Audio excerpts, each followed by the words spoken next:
عسلامة ومرحبا بكم الناس الكل، ان شاء الله تكونوا بخير وصحة وعافية. غوصتنا لليوم مانيش باش نحكي لكم برشا على البنه متاعها، جربوها تراو وتذوقوا اكل البنه اللي فيها وتشوفوا اكل المنظر المزيان سهله. ما فيها حتى شيء. استحفظوا بيه الفيديو هذا رمضان ان شاء الله كان خلينا ربي حيين. مدموجه بالتمر وبالفاكهة تعمل 66 كيف. يلا تابعوني ان شاء الله نشوفوا مع بعضنا طريقة التحضير. لهنا اول حاجة خذيت عندي هكا باكو سميد ارتب بقالي منه بريسك 400 جرام. دونك خذيت 400 جرام سميد ارتب، عليهم 60 مليليتر ما بين زيت وزبدة ذايبين وباردين بالطبيعة. بعد ما نذوبوا الزبدة نزيدوها الزيت خليوها تبرد شوية، بعد نخلطوها على السميد زدتو لهنا شطر مغرفه صغيره ملح.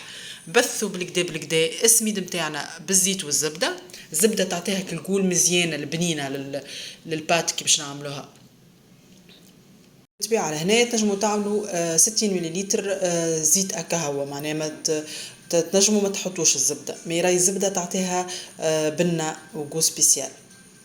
توا باش نبداو نلموا العجينه نتاعنا، باش نزيدوا بشويه ماء عادي ما يكونش بارد بالطبيعه، ونلموا العجينه. لهنا استعملت 250 مليلتر ماء، وانتم نوعيه السميد بالطبيعه اللي مش تستعملوها. كميه الماء راهي مربوطه بنوعيه السميد ولا الفارينه اللي باش تستعملوها.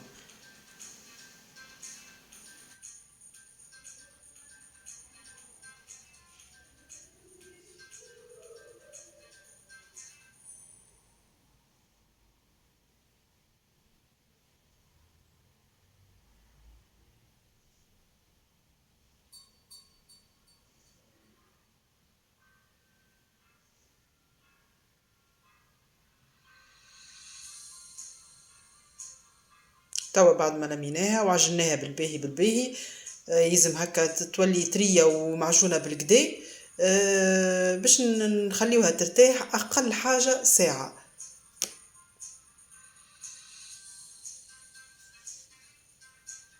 هكا كما تشوفوا.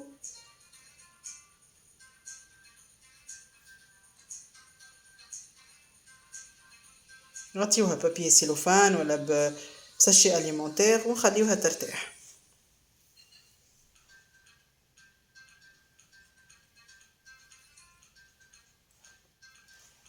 توا باش نحضروا الشحور. باش ناخذوا كاس ماء عليه كاس سكر، الكاس هذا يهز 150 غرام. باش نزيدوا عليه ماء زهر مقدار مغرفتين كبار متاع ماكله. نحركوا على البارد هكاك لين يذوب لنا شويه السكر.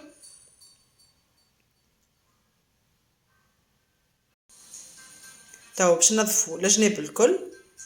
ما يلزمش تبدا حتى في الشحور جينيرالمون، ما يلزمش تبدا حتى كعبه سكر لاصقه في الكسرونه، معناها يلزم تكون الجناب نتاعها الكل نظيفه باش ما يحجرش الشحور. توا باش نحطوه على نار متوسطه لين كي يبدا يغلي هكا يعمل لك الفقاعات الكبار. نعملوا عصره نتاع شطر قارصه ونخليوه مده 15 دقيقه ونطفيوه. مفيد الشحور نتاع المدموجه راهو ما يلزمش يكون خاثر، يبدا جيري شويه. توا رجعنا للعجينه نتاعنا هاكا خذت وقتها بالكدا انا خليتها ما يقارب ساعه ونص اكثر شويه ارتاحت. هاكا كي تحلها بالقلقال تتحل معاك بسهوله. خليوها بالطبيعه مش جويده هكا اللي تولي ترانسبارونت، مي كي نحلو نجودو في البات. بالطبيعه لهنا حطينا الزيت يسخن. توا باش نقسموها كيما جاي.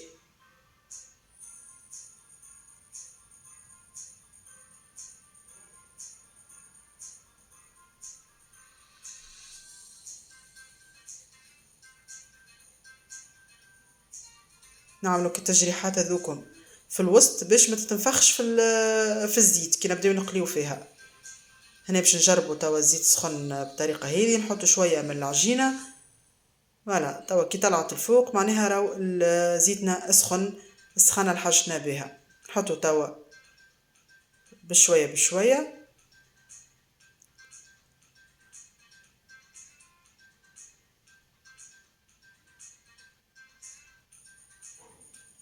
كما تشوفوا هيك طلعت الكل هالفوق الوراق اللي عملناهم.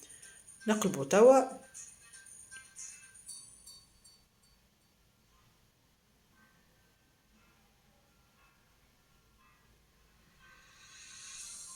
او هكايا راهو هي اغمق شويه راهو، خاطر ماك تعرفوا الضوء والكل، دونك لونها يكون على المارون فاتح معناها مش دوغي.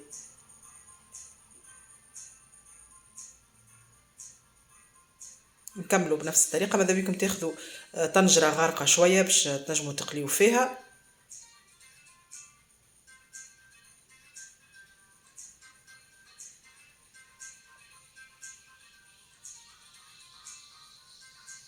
حطوا على بعض وما تخافوش، كله يطلع على الفوق ويتقلى بالكدا.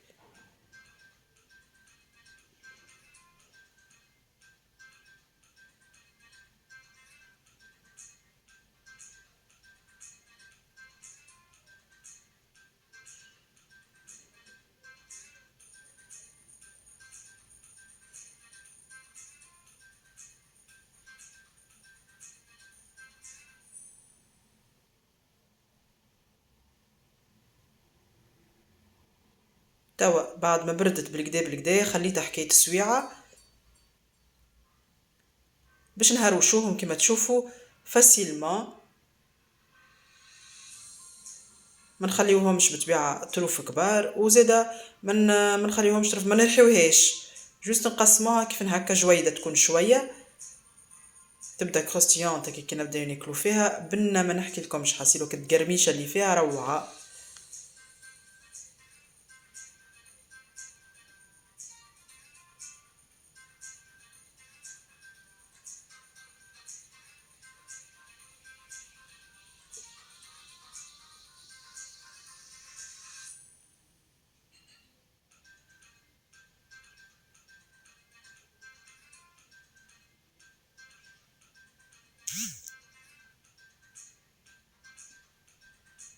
كملوا هروشوها تو بيدينا الكل. باش نزيدوها هنا عندي زوزة ولوز رحيتهم، مش رحيتهم هروشتهم بلوتو. لازم تكون هكا مهروشة الفاكهة خشينة شوية باش هكا تعطيك هكا المطعم هكا تقرميشة في كي تاكل. ملازمش تكون مرحية الفاكهة. نزيدو شوية بيستاش كونكاسي كيف كيف. كل شيء باش ندمجوه بيدينا، علاش هي مدموجة خاطرها لازم ندمجوه المكونات الكل.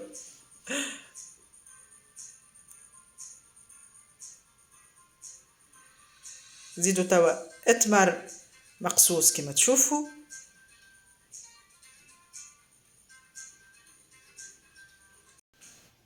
نخلطوا بالكدا بالكدا توا كل شيء، ندمجوا كل شيء مع بعضه.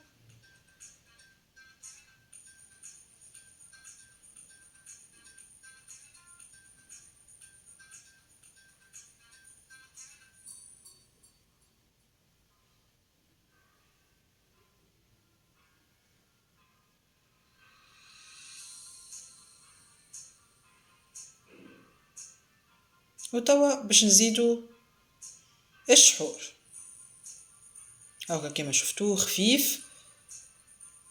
سخناه شويه بالطبيعه قبل ما نحطو، سخنوه شويه مش تخليوه يغلي. ونحركو بيدينا كيف كيف. لهنا راه ما تحركش بالمغرفه، لازم بيديك الزوز.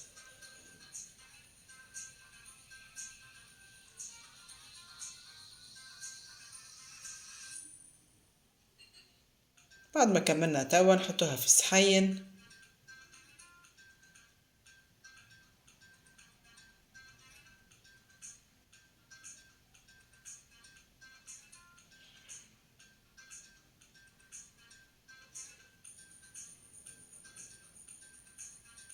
كملوا زينوها توا بالفاكهة اللي عنا. تنجموا تحطوا حتى الكاكاوية، مش لازم لوز وبيستاش، الكل قدير وقدروا.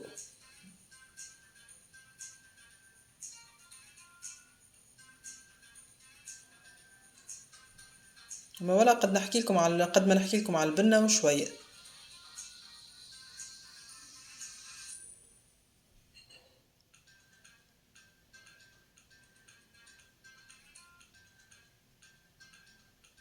وهذه غوصتنا لليوم وفات ان شاء الله تكون عجبتكم. ما تنساوش كالعاده لايك على الفيديو، ابوني على شين يوتيوب، نستنى لي كومنتير نتاعكم. مرحبا بكم الناس الكل وصحه وبالشفاء.